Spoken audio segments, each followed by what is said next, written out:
Thank you, everyone, thank you for joining us for the Understanding Your CBC Warrior University class.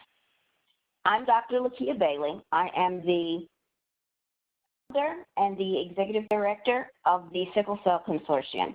Warrior University is an educational platform that allows us to promote, share educational information that falls into 4 pillars: research, legislation and advocacy, and expert disease education, and life skills. Soon will be patient provider-facing information. This class is recorded. Any questions typed into the chat box. Thank you all for joining us as we dive into understanding your CDC. This is part of the EMBRACE education, EMBRACE HRSA project that we're proud to be a part of. Part of that, we are embracing education and helping warriors to become expert patients. The series has included bone health and vascular necrosis, a class on everything, all kinds of different things, and the topics have from the NHLBI guidelines. Coming next is a series on pulmonary health. We've already done acute chest syndrome. We've done hydroxyurea for children, hydroxyurea for adults. Lots of classes, wonderful classes on blood transfusion, iron overload, how blood matching is done, when, where, and why to get a blood transfusion. And today we are focusing on understanding your CBC.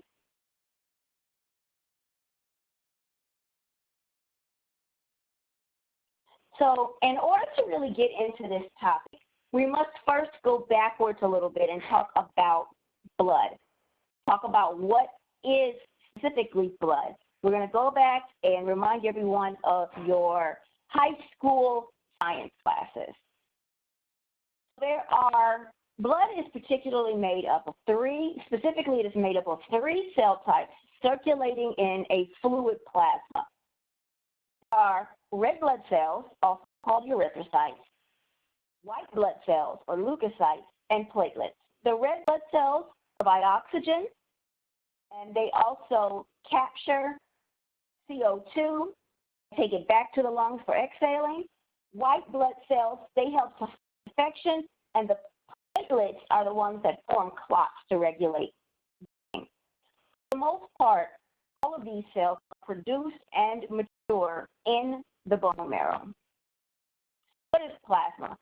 It is the liquid component of blood. It contains water, sugar, fat, protein, salt. It allows for that river through which the cells move, through which they flow, and they transport the blood cells and nutrients throughout the entire body. Platelets are the small blood cells that help the body to form clots. They're shaped like plates initially until they are activated.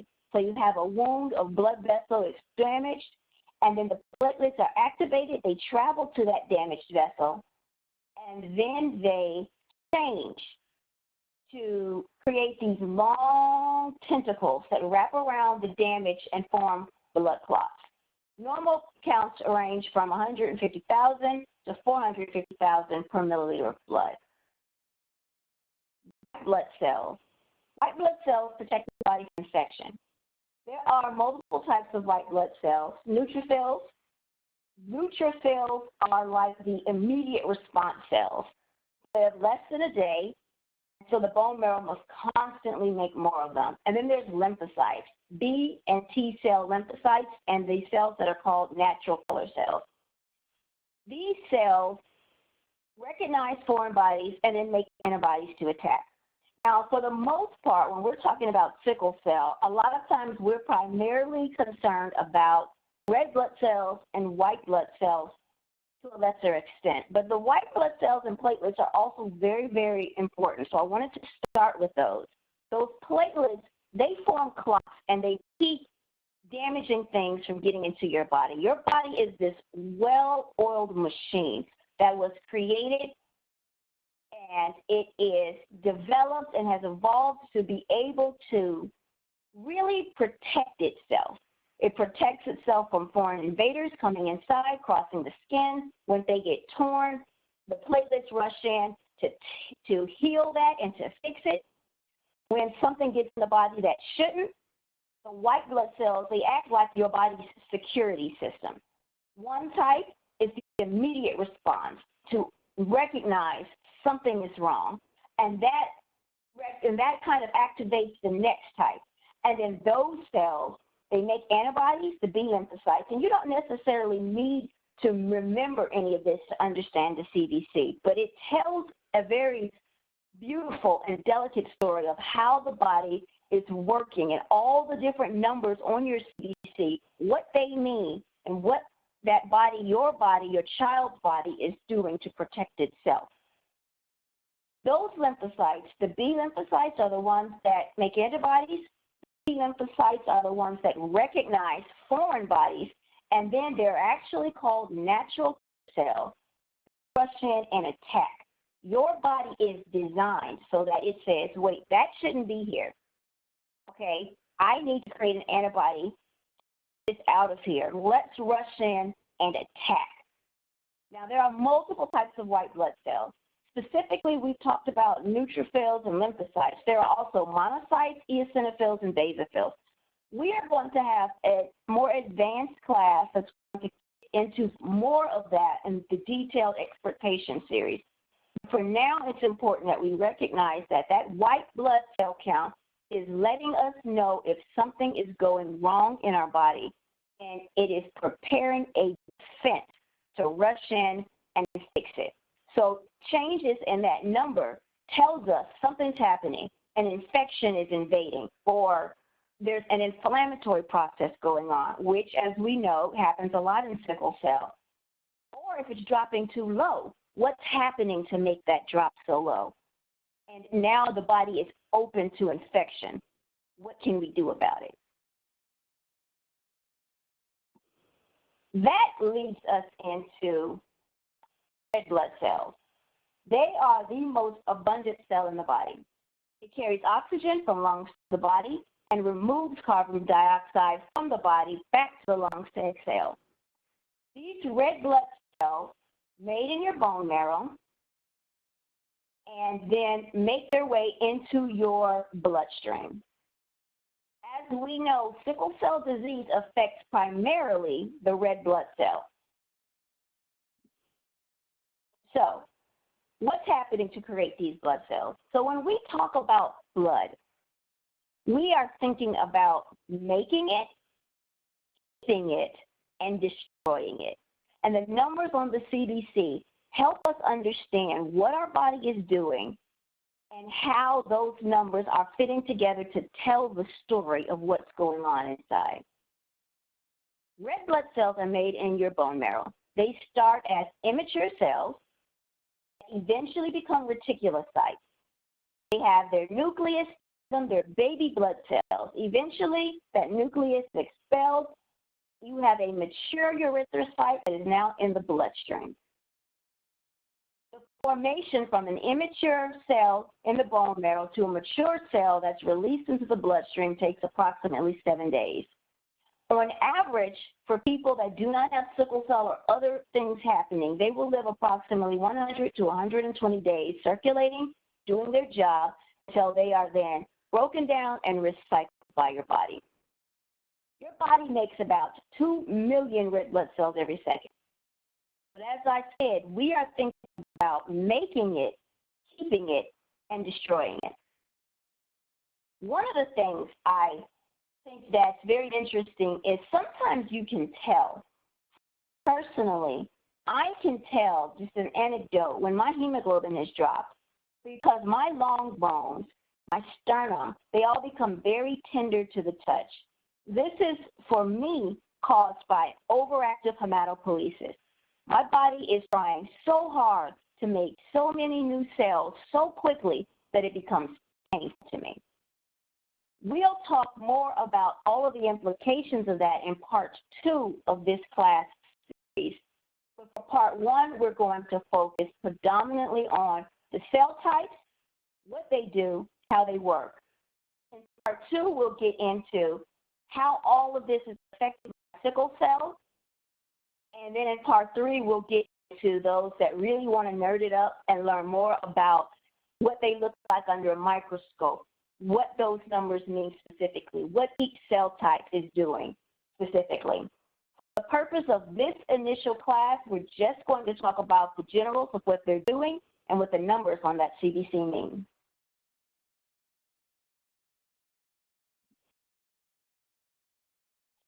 CBC, that is referring to the complete blood count. This is a test, that blood test that you'll often get done when you or your child goes into sickle crisis, your loved one, and the doctors want to have a picture, a snapshot of what's happening in your body at that moment. It provides information about the number and type of cells in the plasma, blood cells, that are in your body at that moment. Specifically, we're very interested in the percentage of red blood cells, hematocrit, and the protein content, hemoglobin. Let's talk about that. The hemoglobin, as you all know, is the protein that's in red blood cells that carry the oxygen. It's the oxygen-carrying protein in blood. So white blood cells, their WBC, your CBC measurements, WBC, the number of white blood cells in the blood. Your RBC, the number of red blood cells in the blood. Hemoglobin refers to the amount of the oxygen-carrying protein in your blood. Hematocrit is the percentage of red blood cells in the blood. Reticulocyte is the number of new red blood cells, and your platelet count is the number of platelets in the blood. All right, so that's a lot of information. Let's go back and talk about what these mean. All right, we know what the white blood cell does.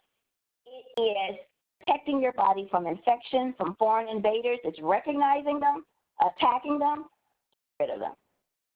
Red blood cells, the number of RBC, that RBC number is telling you how many of those are in your blood. How many of those cells are actually there.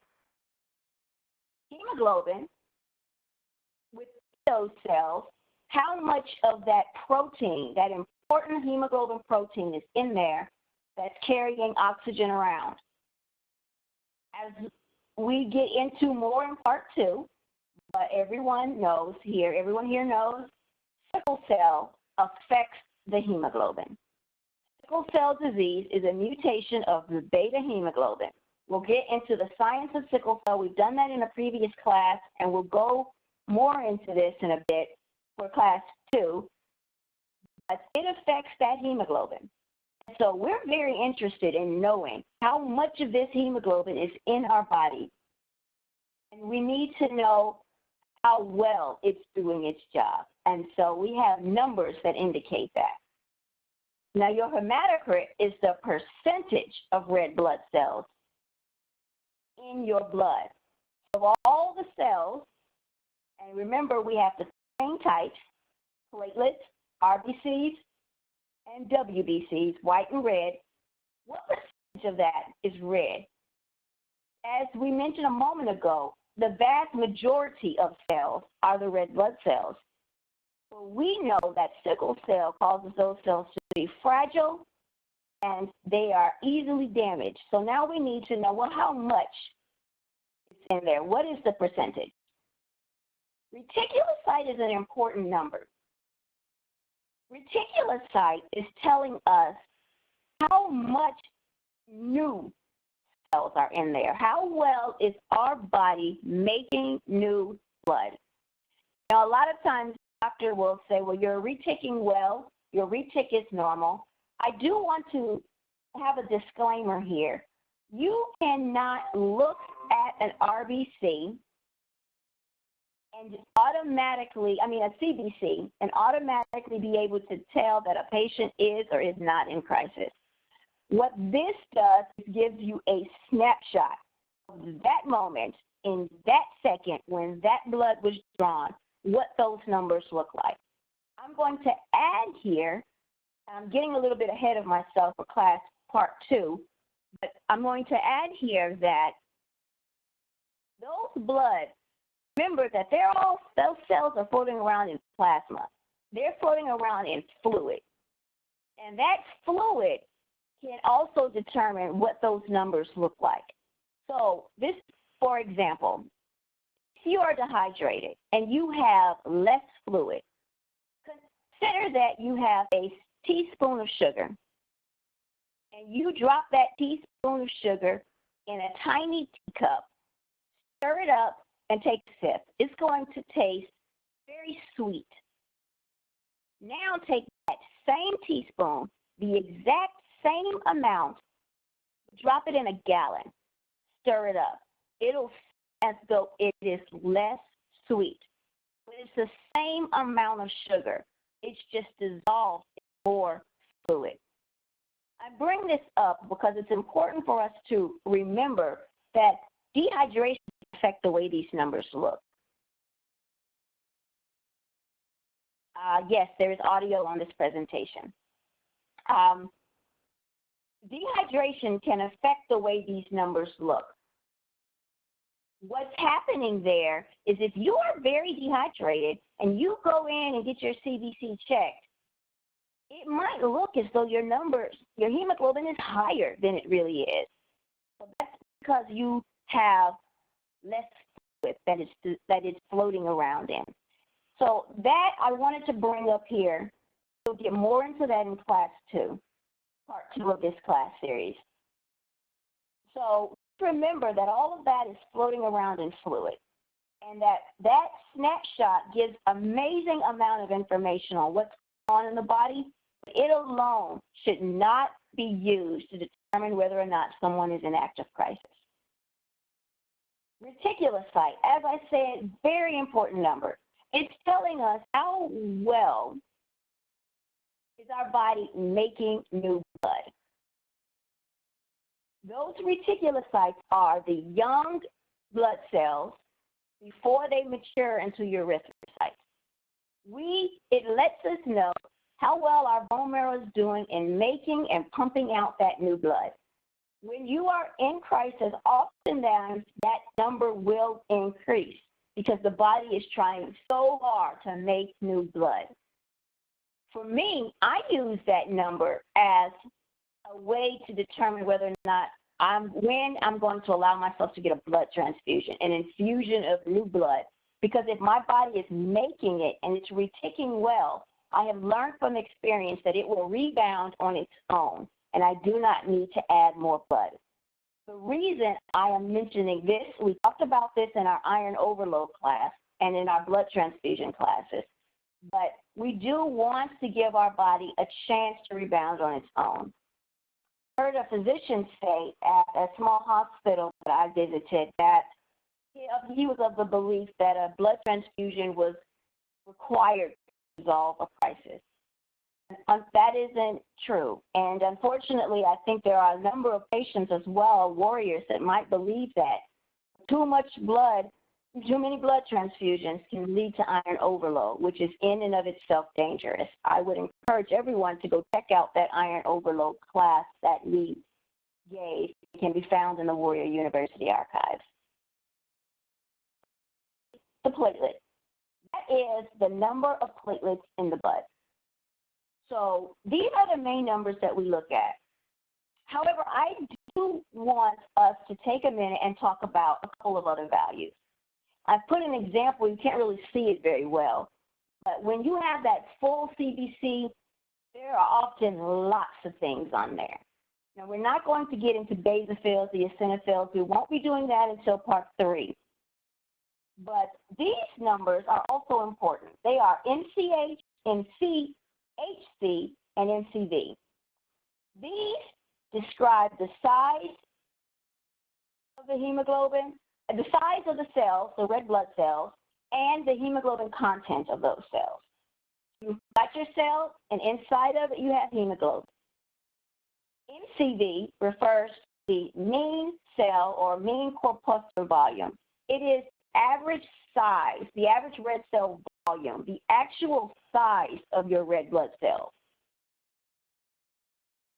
MCH and MCHC, they tell us what's going on with the hemoglobin in those cells, but in slightly different ways. MCH, it is average content of hemoglobin in each cell. How much hemoglobin do you actually have in each of your cells? The other one, MCHC, tells us the average weight of the hemoglobin per volume. So remember, you might have less volume of red blood cells. Your body might be actively destroying them. And when that happens, if you have fewer red blood cells, you need to know, well, what's that percentage? How much red blood cells do I have? It's also important to know how much hemoglobin are in those cells.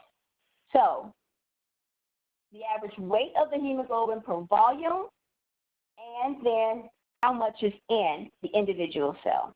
So these numbers, I think, are just important to bring up because, as was discussed in our hydroxyurea classes, when you're taking the hydroxyurea actively, it does do a little bit to change the size of the cell, and you can often tell if a warrior is compliant and regularly taking their hydroxyurea by these numbers. These are not the numbers that we focus on. I simply brought them up because you will see them there, and I want us to know what those numbers are. Now, before we move on, I'm going to stop and ask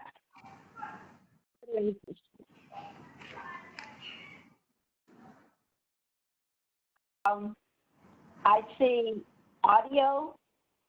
I'm going to answer that very quickly. Yes, audio.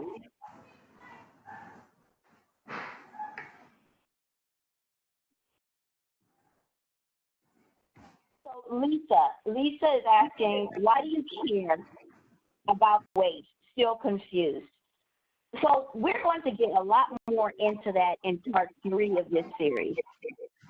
However, that allows you to know really how much of that hemoglobin is in the RBC. It's an indirect way of letting us know in each cell how much hemoglobin is in there.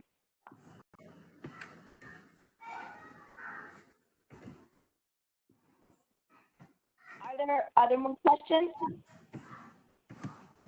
I have a follow-up question. Yes. So when you say it's measuring how much hemoglobin is in the cell, is that just hemoglobin as a broad spectrum, like both A and sickle, or just A? Yeah, that's a broad, generalized how much hemoglobin.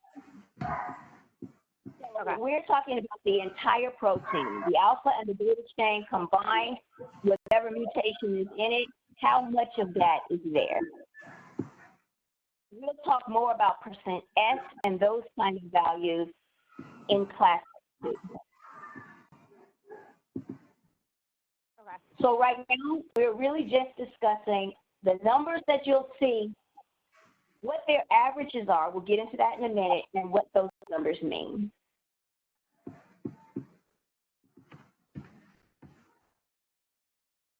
Okay, so review. Those first few we talked about, here are a couple of these numbers that we discussed. These are some other numbers that you'll see on there, and then we'll review them all. So the MCV, average size of red blood cells. MCH, how much hemoglobin is in those red blood cells. One, if you wouldn't mind self-muting to cut down on background noise.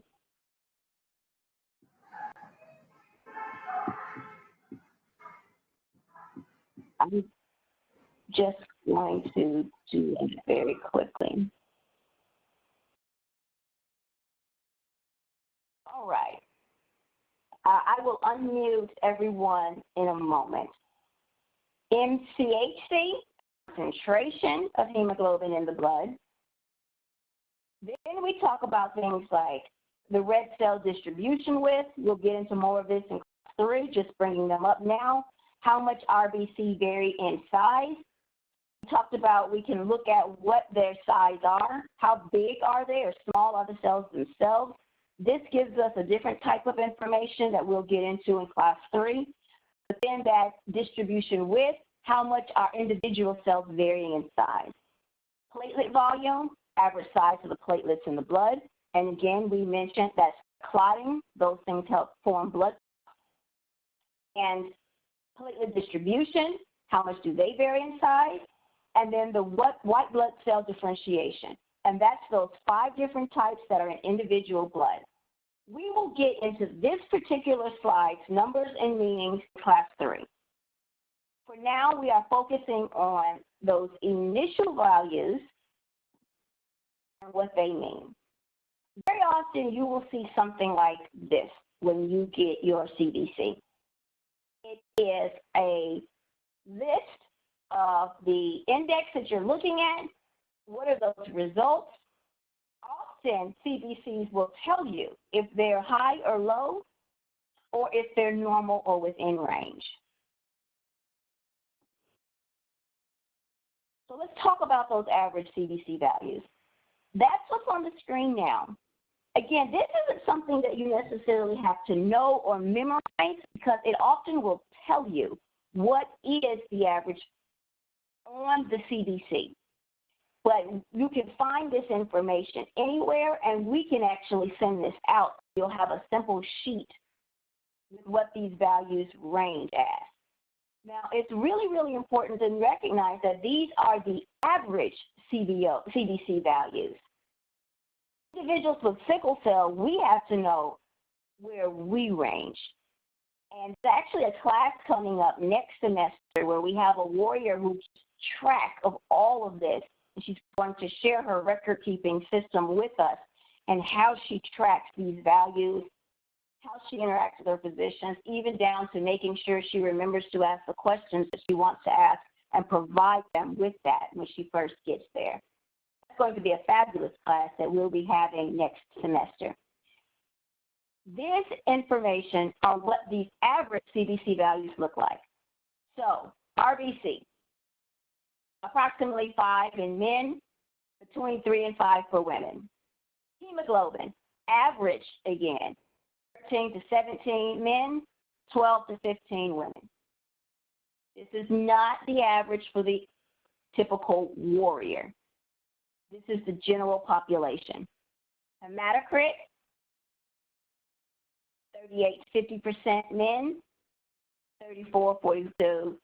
about 35 to 44% in women. Your white blood cell, white blood count, 3.5 to 10.5. Platelets, 150 to 450. MCV, MCH, and MCHC. These are the numbers that you will often see, and these are their average values. Now, what does it mean for sickle cell warriors? A lot of times, our numbers aren't these numbers. The one most people talk about are hemoglobin and hematocrit.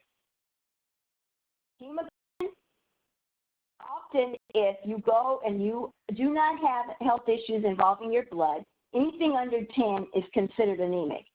Most of us, well, I'll speak for myself, it has taken up to 2 or 3 units of blood to get me to a 10. That is not my normal. And we have learned to live with our new normal. It's very important that warriors, we know our own baseline and what those numbers look like. So here's an example CBC. White blood, in this one, they were checking it and keeping eye on the range. Blood count, reference, about 4 to 11. Their initial CBC, 1.9. Their white counts were low. Now, remembering what we know about what white counts do, we know then that this person at this moment, in this example, for that initial CBC, is far more susceptible to infection. Now, when those numbers are high, it's telling us there might be an infection going on, that those white blood cells have been activated to fight, or it's an inflammatory process, and those white blood cells have been recruited, and there's something happening, inflammation is occurring somewhere in the body. Red blood cells, we know the average, and as I said, most CDCs will give you that. So you don't have to have memorized that. You can look at it, and many will even say high, low, or normal. This patient's hemoglobin was an 11. 18 months later, it drops to an 8.8. Their body was producing less of that protein, hematocrit.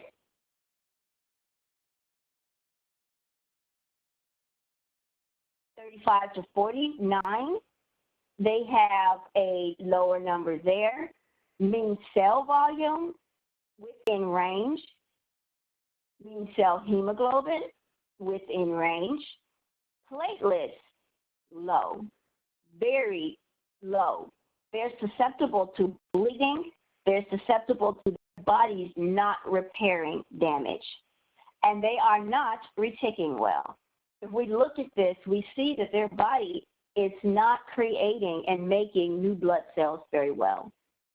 Looking at this, I would actually suspect that this patient is probably receiving chemo and that it is suppressing. However, I can't really know that from here, but that would be my guess. These are the kind of things that we want to be able to look at and know within our own bodies. Well, my hemoglobin baseline is about a 7.5. I am at a 6.2. However, I am reticking very well, which means my body is probably going to rebound. It's making new blood cells. And that is a good sign for me. I don't necessarily need blood transfusion because my body is handling it. I can look at my counts and say, well, my white counts are high. White counts do tend to spike in sickle cell, the inflammation that's occurring. I can also see that it's trending back down during this hospitalization. I really recommend we all keep track of that while we're in. What was it yesterday? What was it the day before? However often they're testing for you. Well, I'm trending up on hemoglobin, and I'm trending down on white blood cells. Platelets are not being suppressed. My mean cell volume, I'm compliant in my hydroxyurea. All of this is looking good. There are special numbers that we can request to be ordered, and we'll get into those in class 3. And then in class 2, we'll talk more about percent fetal hemoglobin, percent S, and what those numbers mean. But for the general CBC, what you see when you get that test, this is what that's referring to.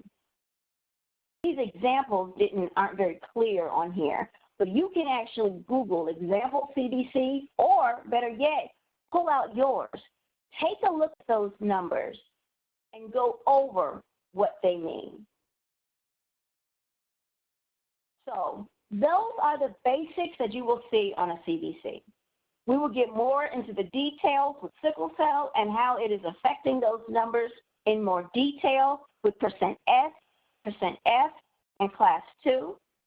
In class 3, we'll get more into different types of white blood cells, and we'll really nerd it up with the rest of those numbers.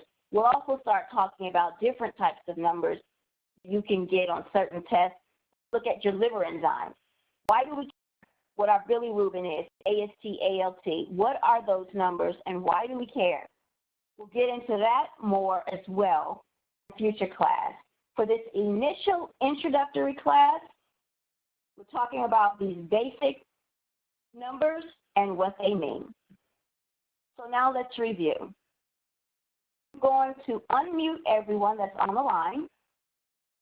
And if you have questions, now is a great time to ask them. Feel free to self-mute on your own so that it will cut down the background noise until you are asking your question. And let's review. For everyone joining us digitally and watching the recording, the official class has now ended with that basic review of all of the numbers.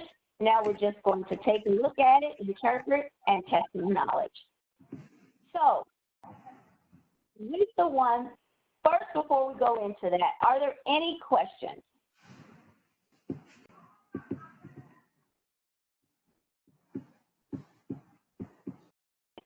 So we have CDC with differential and platelet. Remember, I said differential really breaks down the types of white blood cells. We'll get into that later. And the platelets talk about those platelet numbers. So here's our example one. Looking at this and what we have talked about today, this person's white count, how would you characterize it? Normal, high, or low? 6.6, and remember our reference, normal, exactly. Look at the red blood cells, theirs is a 4.07. You can actually see that it's been flagged as low. We have fewer RBCs. Hemoglobin is 15.6. From what we know, based on an average hemoglobin, what would you all guess that was? Is it within range, normal, high, or low? Anyone? 16.2. Well, it is well within range for an average adult. Hematocrit, and then we have is normal. We have MCV and MCH, and those are coming in as high. Everything else on this example is well within range. So what does it possibly mean? When we'll get into MCV and MCH being high later, the RBC being low, just here, that they the result is slightly low, but it suggests to us that there are slightly less RBCs in circulation than is considered average. If you all don't mind, if you're not asking a question, please self-mute to cut down on the background noise of the sounds of dogs barking.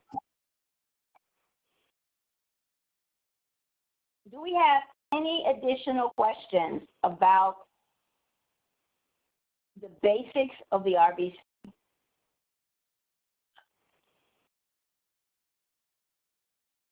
Okay. Well then, thank you all for that and for being part of that initial class as we recorded for the introductory basics of CBC measurements and what they mean.